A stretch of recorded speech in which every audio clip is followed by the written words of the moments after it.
الرحمن الرحیم۔ السلام علیکم ورحمۃ اللہ وبرکاتہ۔ طالبات، اس سے پہلے والے سبق میں ہم نے دانتوں کے نام پڑھے تھے۔ دانتوں کے نام اگر ہمیں یاد ہو جائیں گے تو مخارج میں آسانی ہوگی، مخارج کو سمجھنے میں، یاد کرنے میں۔ اس کے متعلق ایک نظم تھی: ہے تعداد دانتوں کی کل 30 اور 2، ثنایا ہے 4 اور رباعی ہے 2 ہے انیاب 4 اور باقی رہے 20، کہ کہتے ہیں پورا اغراس انہی کو۔ ضواحک ہیں 4 اور تواہن ہے 12، نواجز بھی ہیں ان کے بازو میں 2 مخرج نمبر 7 تک ہم نے پڑھ لیا تھا، اب ہم مخرج نمبر 8 سے پڑھیں گے۔ زواد، 8واں مخرج زواد کے متعلق ہے، اور وہ ہے حافہ لسان، یعنی زبان کی کروٹ داہنی یا بائیں سے نکلتا ہے، جبکہ اغراس علیا یعنی اوپر کی داڑھ کی جڑ سے لگا دیں، اور بائیں طرف سے آسان اور دونوں طرف سے ایک دفعہ نکالنا مشکل۔ صحیح تو ہے لیکن مشکل۔ اس حرف کو حافیہ کہتے ہیں۔ اس کو ہم ایسے یاد کر سکتے ہیں: زبان کی کروٹ دائیں یا بائیں اوپر کی داڑھ کی جڑ سے لگے تو زواد ادا ہوتا ہے۔ زبان کی کروٹ جب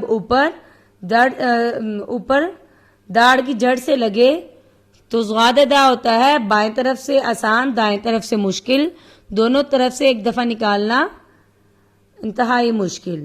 اس حرف کو حرف حافیہ کہتے ہیں۔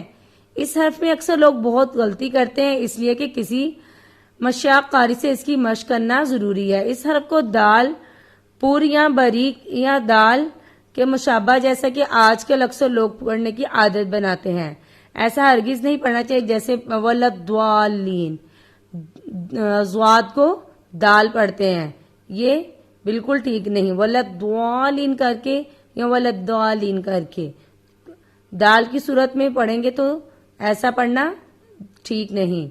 اس طرح خالی زوا پڑھنا بھی غلط ہے۔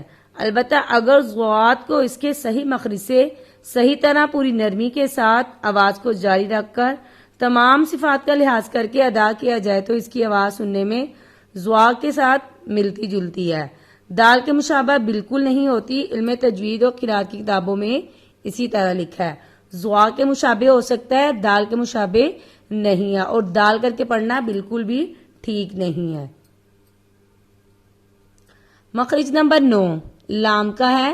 زبان کا کنارہ ماں کچھ حافہ جب ثنایا اور رباعی اور انیاب اور ضواحک کے مسوڑوں سے کس قدر مائل تالو کی طرف ہو کر ٹکر کھائے، خواہ داہنی طرف سے یا بائیں طرف سے۔ داہنی طرف سے آسان اور دونوں طرف سے ایک دفعہ میں نکالنا بھی صحیح ہے۔ زبان کا کنارہ ماں کچھ حافہ، یعنی زبان کا کنارہ اور زبان کی کروٹ جب ثنایا، رباعی، انیاب اور ضواحک کے مسوڑوں سے، یہ سارے دانتوں کے نام آپ کو پتا ہوں گے، ثنایا، رباعی اور انیاب اور ضواحک کے مسوڑوں سے لگے، ٹکر کھائے، چاہے وہ دانی طرف زبان کی کروٹ لگ جائے چاہے بائیں طرف لگ جائے، دونوں طرف سے لام ادا ہو سکتا ہے۔ مخرج نمبر 10 9 کا ہے، اور وہ بھی زبان کا کنارہ ہے مگر لام کے مخرج سے کم ہو کر، یعنی ضواحک اس میں داخل نہیں ہے۔ لام کو ادا کرتے وقت زبان کا کنارہ اور کروٹ ثنایا، رباعی، انیاب اور ضواحک سے لگتے ہیں، لیکن نون کے مخرج میں ضواحک اس میں داخل نہیں ہے، یعنی ضواحک کے مسوڑوں سے زبان نہیں لگے گی۔ مخرج نمبر 11 روا کا ہے، اور وہ نون کے مخرج کے قریب ہے مگر اس میں پشت زبان یعنی زبان کی پشت بھی داخل ہوگی۔ ان تینوں حرفوں کو یعنی لام، نون اور را کو طرفیہ اور ذلقیہ بھی کہتے ہیں۔ طرفیہ اس لیے کہتے ہیں کہ اطراف زبان کی کروٹ لگ رہی ہوتی ہے سائڈ زبان کی، اس لیے اس کو طرفیہ اور ذلقیہ بھی کہتے ہیں۔ مخرج نمبر 12 طوا، دال اور تا کا ہے، یعنی یہ زبان کی نوک اور ثنایا علیا کی جڑ، یعنی زبان کی نوک جب سامنے کے اوپر والے 2 دانتوں کی جڑ سے لگے تو طوا، دال، تا ادا ہوتے ہیں۔ ان تینوں حروف کو نقعیہ کہتے ہیں۔ مخرج نمبر 13 زال، زا اور سوا، سا، زال، زوا اور سا. اور زبان کی نوک جب آپ اس کو ادا کریں گے تبھی آپ کی زبان کی نوک اوپر ثنایا علیہ یعنی جو اوپر کے سامنے کے 2 دانت ہیں ان کا بالکل سرا، زبان کی نوک اور ثنایا علیہ کا سرا، ان تینوں حروف کو حروف لسویہ کہتے ہیں. لال، زوا، سا، زبان کی نوک اور ثنایا علیہ کا سرا، ان تینوں کو حروف لسویہ کہتے ہیں. مخرج نمبر 14 صاد، زا اور سین کا ہے.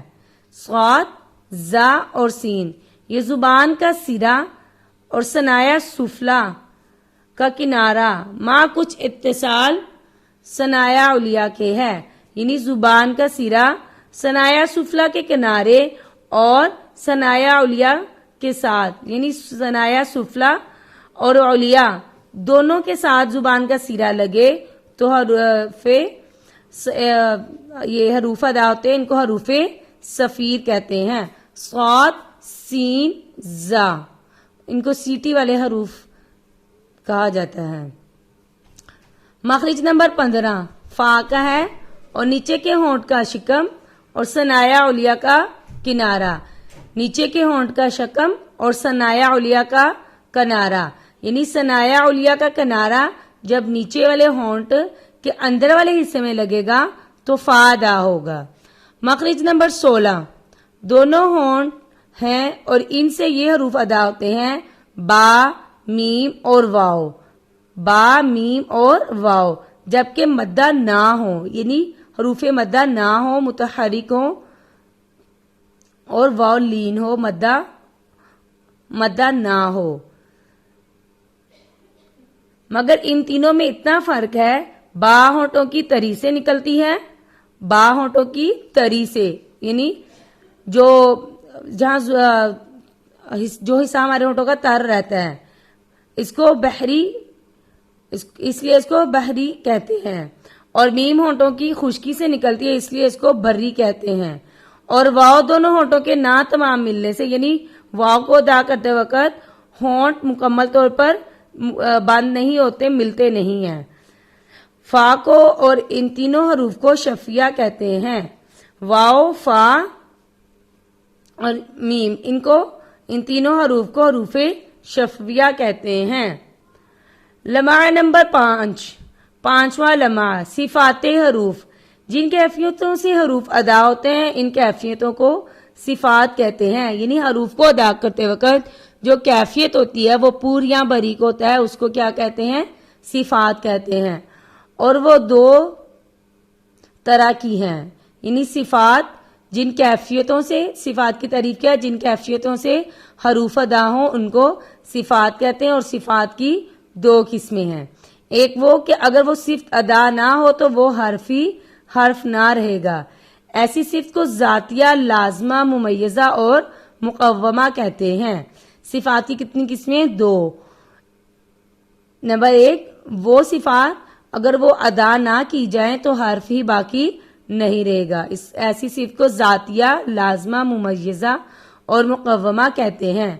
اور ایک وہ اگر وہ صفت ادا نہ ہو، حرف تو وہی رہے گا مگر اس کا حسن و زینت باقی نہیں رہے گا، ایسی صفت کو محسنہ، مزینہ، محلیہ، عارضہ کہتے ہیں. صفات کی کتنی قسمیں پڑھی ہم نے؟ 2. ایک ذاتیہ لازمہ اور دوسری محسنہ، مزینہ، عارضہ. ذاتیہ لازمہ کیا ہے کہ اگر وہ حرف میں ادا نہ کی جائے تو حرف ہی باقی نہیں رہتا. اور محسنہ اور محلیہ عارضیہ کون سی ہیں کہ اگر وہ صفت ادا نہ ہو حرف تو ادا ہو جائے گا مگر حروف کا حسن اور زینت ختم ہو جائے گا. پہلی قسم کی صفات 17 ہیں. نمبر 1 ہمس، نرم اور ہلکی آواز. جن حروف میں یہ صفت پائی جاتی ہے ان کو محموسہ کہتے ہیں. مطلب اس صفت کا یہ ہے کہ ان حروف کے ادا کرتے وقت آواز مخرج میں ایسے ذوف کے ساتھ ٹھہرے کہ سانس جاری رہ سکے اور آواز میں ایک قسم کی پستی ہو. ایسے حروف 10 ہیں، یعنی ان کو ادا کرتے وقت سانس جاری رہے اور آواز بلند نہ ہو. ان کا مجموعہ ہے فحسہ شخص سکت. نمبر 2 جہر. زور سے کہنا. ان حروف میں یہ صفت پائی جاتی ہے جن میں ان کو مجہورہ کہتے ہیں. مطلب اس صفت کا یہ ہے کہ ان حروف کو ادا کرتے وقت آواز مخرج میں ایسی قوت کے ساتھ ٹھہرے کہ سانس کا جاری رہنا بند ہو جائے، یعنی سانس بند ہو جائے اور آواز میں ایک قسم کی بلندی ہو. اور محموسہ کے سوا باقی سب حروف مجہورہ ہیں. جہر اور ہمس دونوں صفتیں ایک دوسرے کے مقابل ہیں، یعنی ہمس جہر کی ضد ہے، ہمس کی ضد جہر ہے. ہمس میں نرم اور ہلکی آواز والے حروف ہوتے ہیں اور جہر میں سختی سے اور زور سے حروف پڑے جاتے ہیں. شدت، سخت ہونا. جن حروف میں یہ صفت پائی جاتی ہے ان کو شدیدہ کہتے ہیں. مطلب اس صفت کا یہ کہ ان حروف کے ادا کرتے وقت آواز ان کے مخرج میں ایسی قوت کے ساتھ ٹھہرے کہ آواز بند ہو جائے اور آواز میں ایک قسم کی سختی ہو.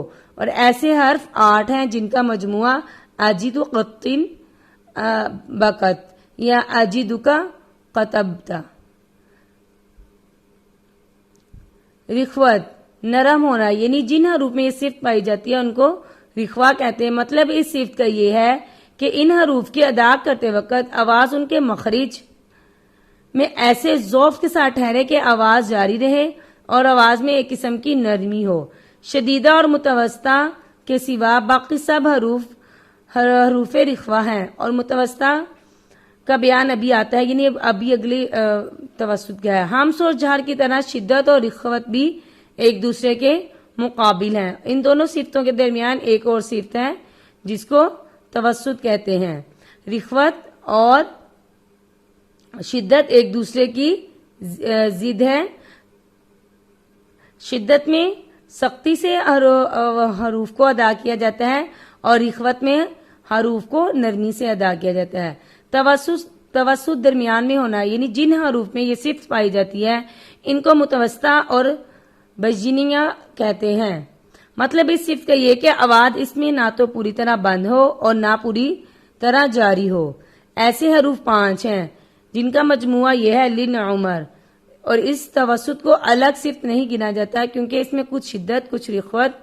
پس ان دونوں سے الگ نہ ہوئی. اس مقام پر ایک شبہ وہ یہ کہ حرف تا اور کاف کو محموسہ میں بھی شمار کیا حالانکہ ان میں آواز بند ہو جاتی ہے اور اسی واسطے ان کو شدیدہ میں شمار کیا گیا.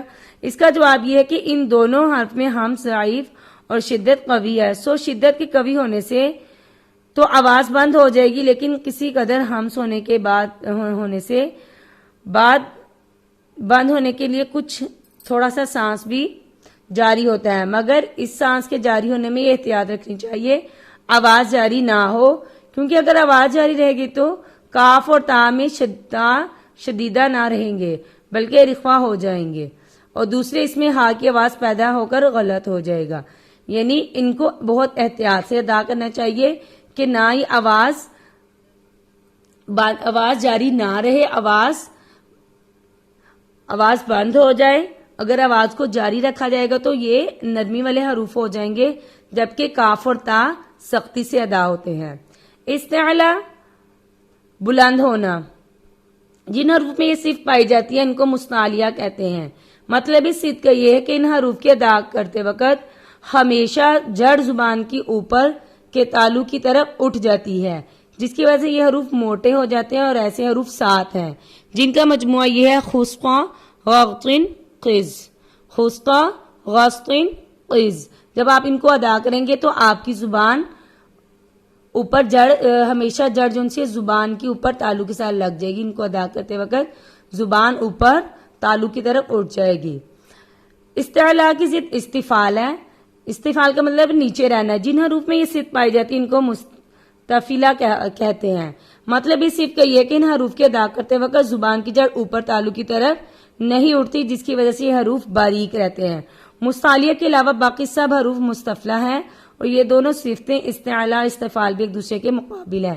یعنی استعلا کی ضد استفال ہے. استعلا میں حروف کو موٹا کر کے پڑھا جاتا ہے، زبان تالو کے ساتھ لگ جاتی ہے. استفال میں حروف کو باریک پڑھا جاتا ہے اور زبان تالو کی طرف نہیں اٹھتی. طالبات آپ نے ان صفات کو اچھی طرح یاد کرنا ہے اور حروف کی ادائیگی کریں، پریکٹس کریں گے تو یہ آپ مخارج کو اچھی طرح سمجھ سکیں گے. السلام علیکم.